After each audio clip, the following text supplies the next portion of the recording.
Everyone, welcome back to Country in the City. My name is Sherry. How are you today? I am coming to you today because I have a little bit of a craft here to do.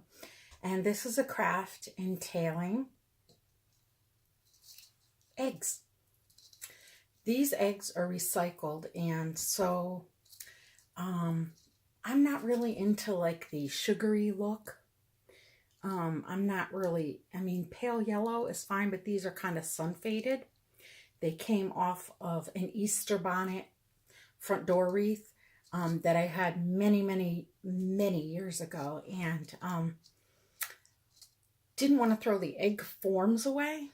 Everything else was just destroyed with wind and rain and that. So, so I did take some of the flowers off that were still okay, and I took off, I believe there were 3 eggs.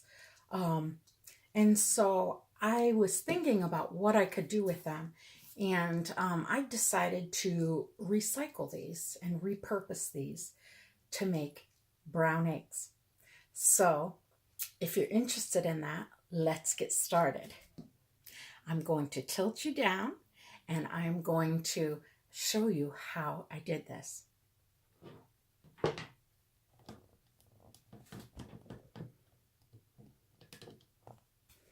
All right, here's my egg. I have a glue gun, I have my scissors, and I have some twine. Let me put these aside here. So what I did was I took a little dot of glue, hot glue, and I just secured my twine. I'm going to hold that there for a second. I hope you're all doing fine today. I'm filming this on Sunday afternoon, Sunday evening, early evening. My sons are in their room. They have the puppies in there with them, Luke and Leia, so I am, it's quiet in here right now, and I decided, let's start this craft. Well, okay, so this is what I'm doing, is you got to kind of try to get it centered as much as possible. But, you know, life isn't perfect. Nothing is perfect in nature. So if it's not quite centered, it's all right. But you can see I've got it centered as much as my eye sees. So I'm just taking the twine and I am going around, because as I push down on that first piece of twine that I glued, the glue kind of spills out, and so you can go around another time or two, but it's okay. You just go until the glue will get on your fingers, so be careful. If you have a high temp hot glue gun, mine is, an all-purpose hot glue gun, I think from like Hobby Lobby years and years ago. So these eggs aren't perfect either. They're kind of wonky in shape, so I just keep going. And what I'm doing is I'm putting that glue, the tip of my glue gun, right up to the edge of the last the edge of the last circle of twine that I put on.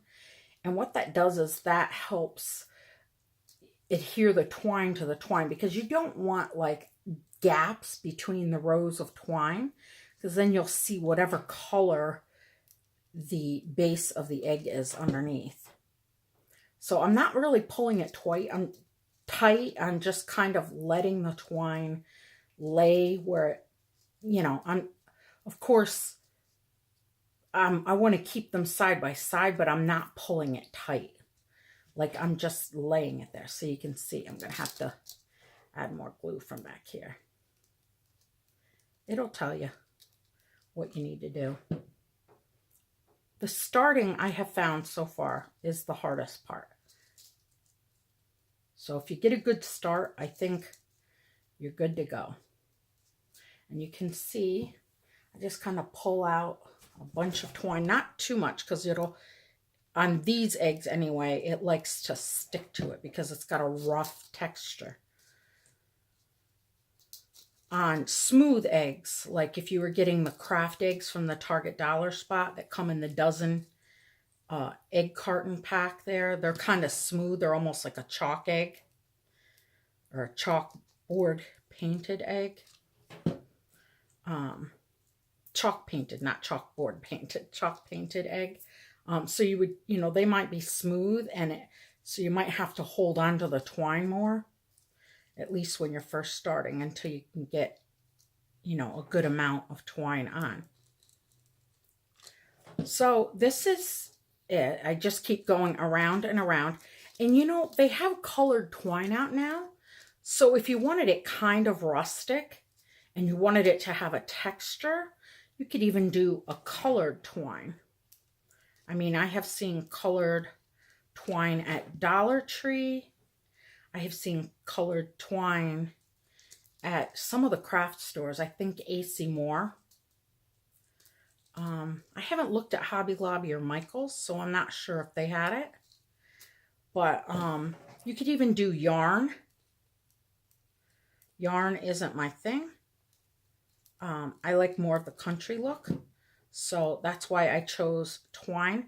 That, and I really wanted brown eggs, because I think brown eggs, I can use them for a country primitive Easter, as well as just my everyday country decor. So, and I like the imperfectness that the twine gives, the texture, the imperfect texture.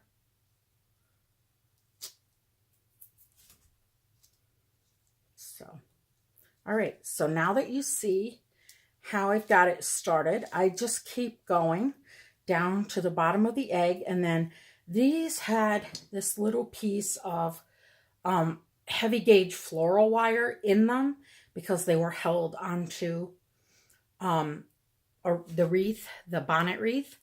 I'm going to keep these, but you could also just leave a spot for like a skewer to go in if you wanted to use these in a floral arrangement, like in a vase or something like that. But I want to keep just the spot open so that if I want to stick a skewer in, or if I want to stick more floral wire in to use them on a wreath, I can. But I may want to just use these in a basket. I also might want to use them in a bird's nest because, hey, why not? I don't know what I want to do with them, but I did know that I wanted to put the twine on them and make them, a country egg. So let me show you. I finished one, and let me show you what it looks like.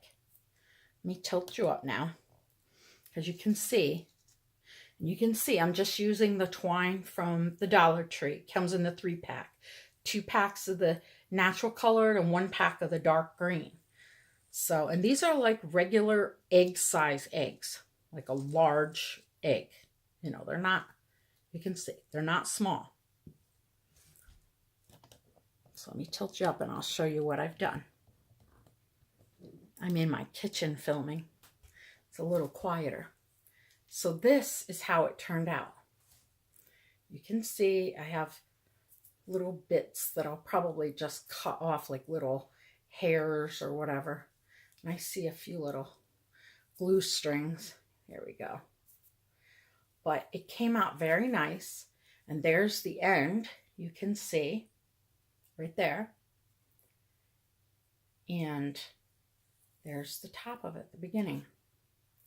But I think it'll be adorable in one of my larger bird nests, or like I said, in a bowl. I can put them in a crock bowl and make it look like, on a bed of maybe Excelsior or something like that, to make it look like I just got eggs out of the chicken hen house. We'll see. We'll see what I do with them. You'll see that in another video. but I just like them. And I have another one here to do. So we'll see. I'm going to have 3, you know, they're all the same size. But I'm curious if anyone else has ever tried this or seen anything like this. And I'm also curious if anyone has ever tried to cut down like a foam ball into an egg shape to do something like this. I'm sure it can be done, and who knows, I may try it. But I'm so happy that you all stopped by to see what I was doing today. And I hope you all have a wonderful week, and I'll see you in another video at the end of the week. Bye, y'all.